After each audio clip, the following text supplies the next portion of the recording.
Greetings and salutations, my fellow motorcycle addicts.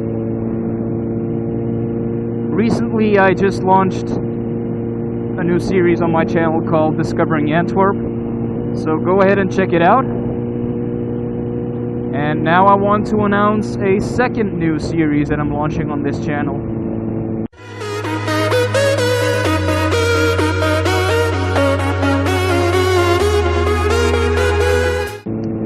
I actually got the inspiration to make this from two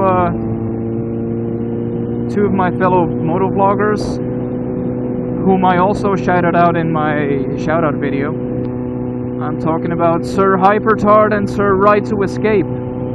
They both made like a collaboration video where they interview one another while on their bikes, and it's a really interesting concept because this way you don't need to physically be near each other. You like the plan. My plan is I'm gonna do it with motovloggers from all over the world. From the United States, from Australia, from freaking China. I don't care. So the concept of this new series is I'm gonna make a collaboration video with a vlogger from anywhere around the globe, and it's gonna be maybe once or twice a month, depending on my time schedule and whoever I'm doing the video with. So the very first episode of this series, I'm gonna work with Mr. No Adventure, and I'm gonna give him the opportunity to introduce himself to you guys, for those who don't know him yet. So take it away, brother. Hey, what's up, guys? And No Adventure.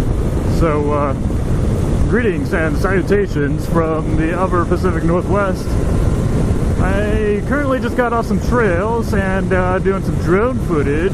Now I'm following an Africa Twin, and apparently someone wants to do an interview. So, bring it on. Bring on the questions. Let's do this. Here are my questions. Mr. No Adventure, why did you get into motovlogging? At what moment in your life did you realize, man, I want to jump on my motorcycle, strap a camera to my helmet, and record whatever I want? What got me into motovlogging? Well, I have been riding for quite a long time, and I just decided that, hey, I need to put a camera on my head because a lot of people try to kill me, and if anything tries to happen, then I've got proof of what they did. And I also have fun looking at the footage earlier at all the dumbasses that are driving around.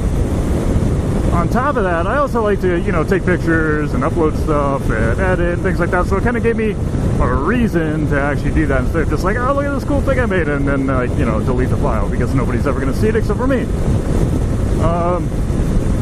Yeah, so I guess that's probably why I got into motovlogging. Lots of inspiration from tons of motovloggers out there. And, I was like, well, hey, what the hell? I do this anyway, so I might as well throw it up on the internet for all of eternity and people to laugh at. Whatever. I've noticed that you've been, you used to be a member of the United States Army. So I'm guessing you're pretty much of an expert concerning weapons and how to behave in all sorts of crisis situations. So I'm going to give you one. Imagine, in the unlikely event that the world is faced by a zombie apocalypse, what would be your weapon of choosing, and what would be your survival strategy? All right, so I would definitely have to choose more than one weapon. I would want something. I own a Sig Sauer 9mm, so I would definitely want that. Just because 9mm is usually fairly easy to find. It's easy to fire, it's quick, holds lots of rounds, compact. You can bring it with you, and it can do some pretty good damage. But I'd also need something that was no maintenance. You didn't have to reload. So I'd probably choose something like a pike, because yeah, it doesn't create lots of damage, but it keeps them at range. And zombies, want to bite you. That's like their like really only attack, you know what I mean? Like, you don't want them to be up close to you ever. So I think like a shorter knife or, you know, an axe, something like that might not be the best. That's why I think like a pike. Though of course if you were with other people, it would be smart to mix weapons, you know, so you have your own rolls and whatnot. If I was to, let's see, if this was to actually happen, then I would gather up my family and my girlfriend, because she's awesome, and she knows how to shoot and whatnot, and I would throw them into either a 4x4 or an all-wheel drive car. Probably like an SUV, because it holds a lot of gear, probably gets better gas mileage than a truck, but it goes more places than a car. And then I would become kind of nomadic, so I wouldn't want to just constantly be moving everywhere.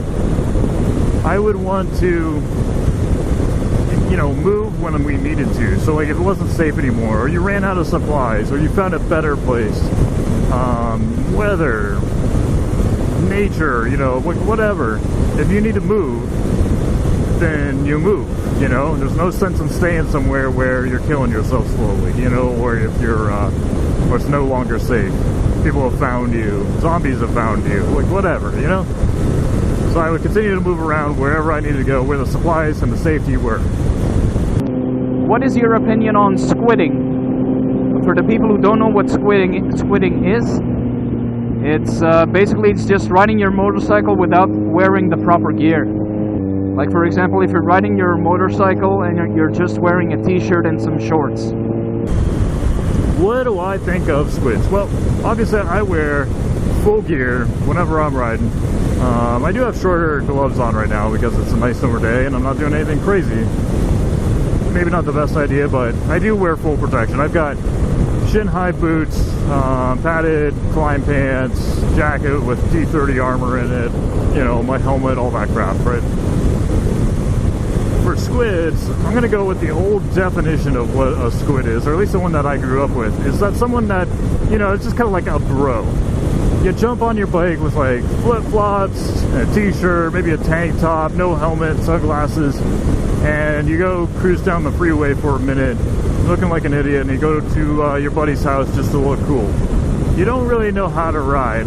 You know how to go through the gears, but you're not a good rider. You don't have any gear on. You're usually doing some dumb shit. That's what I think of as a squid. You know, I don't patronize people for like the gear that they wear or don't wear because, well, that's their skin. It doesn't bother me at all. I've just been down before, so I know what it is like, and I don't want to go through that again. Nice KTM. Yeah, so I don't really patronize them. I don't care. You know, the thing is about squids is that everybody around them is making fun of them already. You know, when you're going down the freeway and you look like an idiot, everybody in their cages is looking at you going, you're a fucking idiot. All your friends, as soon as you pull away, it's like, God, I can't believe he does that. You know, or she. Show up to work, anywhere you are squidding around, there is someone behind your back making fun of you. So I don't really see a reason to hate on them anymore, because that's just how they are. They're not going to change. They ride a motorcycle to be cool, not to ride a motorcycle, you know. If money wasn't a problem, if you had all the money in the world, what would be your dream bike collection? If I had any amount of money, and I could build like my dream motorcycle garage, I would have to have like a Naked Super Sport. I'd have to have a Super Sport, a adventure bike, kind of a cafe racer type bike, and then maybe like some like classic art pieces. So for the Super Sport, I'd probably choose the BMW S1000RR. I like the technology on it. BMW makes awesome motorcycles. It's super fast. It looks cool. That's probably what I would choose. Either that or, well, no, the H2R. I was going to say the H2R maybe, but the H2R, I would choose that more like an art piece. You know, is it practical? Definitely not. And I think it'd probably be worth a lot of money one day. You know, if you just kept it with no miles inside your house. I'd be riding motorcycles all the time, so I could afford to have an art piece. For like the Naked Super Sport or sport bike, I'd probably choose the Aprilia Towono V4. I just love the way that motorcycle sounds and looks, and the power on it, electronics, everything. I mean, the exhaust opens up to a straight pipe and you get that V4 race car noise. It's freaking awesome. I've owned a Aprilia before and I love it. I really do. I love those bikes. For the adventure bike, that's tough because I love KTMs, especially like the smaller ones, like the 990. For the bigger ones, maybe a Tiger Explorer. But I like the smaller size of my 800, you know, but if I was going to do highway cruise and stuff, so really pretty much any adventure bike would do. But I'd have to have a adventure bike. Pretty River. For the Cafe Racer style bike, I'd want something new so it's still kind of reliable and whatnot. Otherwise, I'd build my own. But if I bought one, I would have to go with probably a Triumph Scrambler. I just love the way they look. All the different things you can get for them, different types of exhaust, the seats, and all that stuff. It's a new bike with tons and tons of aftermarket accessories to make it yours. So I love that bike. And then I would have to throw in some sort of, you know, classic Harley or an Indian or something in there, you know, as like another display piece. It's just something that really catches my eye and speaks to me. So and that's what I'd probably choose if I had unlimited funds. Do you have any specific plan as to where you wanna take the entire motovlogging thing? Do you have like a goal that you want to meet, or have you given yourself a deadline to achieve a certain something with motovlogging? And my goals for this channel, okay. Well, that's kind of a tough one because when I started off this channel, I didn't really have goals or like a concept of success. I just, like I said before, is I just wanted to have kind of a reason to do the things that I already like to do. I already ride motorcycles. I wanted to have a camera on my head, and I like doing editing and photos and stuff like that. So it all kind of worked together. So I've already kind of achieved my goal by learning how to edit better, learning about mics and, you know, how to talk while riding and whatnot, all that fun stuff, right? I've already learned how to do all of that. I guess, so my new goals would be, I would like to get to 100 subscribers. I feel like that's really kind of like a breaking point where I can sort of start to take off from there. There's a lot of people trapped in like the 50s and 60s areas.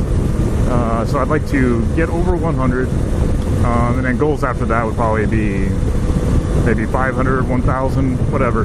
But as long as I am reaching someone and someone gets some entertainment and doesn't, you know, absolutely hate me, I can make someone's day a little bit better with the content that I create, then I've already reached my goal, to be honest. So if I could make more and more people happy, then that'd be awesome. But I like what I do. I like talking to you guys, so and that's where I'm at.